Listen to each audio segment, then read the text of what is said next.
People who live here call this Tin Can Town because that's exactly what to them these shacks look like, rows of tin cans. This is Blikkiesdorp informal settlement, 45 kilometers outside the city of Cape Town, where many used to live. They say they are being dumped here by government officials. They want to hide us away, so when the World Cup comes, the people from the other countries come, they don't see the poverty, the people living on the street. Catherine Faroya thought she was getting a new home near a World Cup stadium from the government. She hoped she'd still be able to beg for money from football fans. She says life was better for her and her grandson on the streets.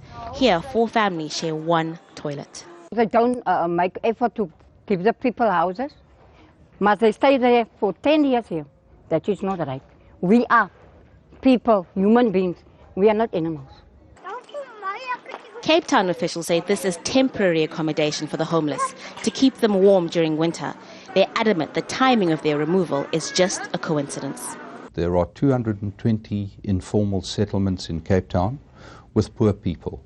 We could never hide them from view for the World Cup, nor do we intend to do that. We've in fact moved our winter preparedness plan forward, and we've worked with province and various NGOs to assist homeless people, not to get them off the street. And this is where some of the poor were moved from, Greenpoint Stadium. It's where France will play Uruguay the day the World Cup starts. But not everyone is looking forward to kickoff, and the strict rules that come with it. If street vendors want to sell their products during the World Cup, anything from cigarettes to football jerseys, the most logical place for them to put up their stalls would be outside a stadium. But FIFA officials say they can't. The area around the stadium is part of FIFA's exclusion zone. Only their sponsors, who are pouring in billions of dollars into Africa's first ever Football World Cup, can trade and advertise there. Vendors like Moreda Ganif used to sell spices and incense where the new stadium now stands. She was told to move and is worried football fans won't see her.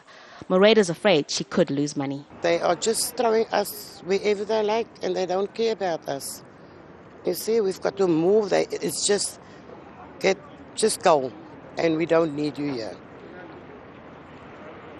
This Viva has been making everything very difficult for all of us.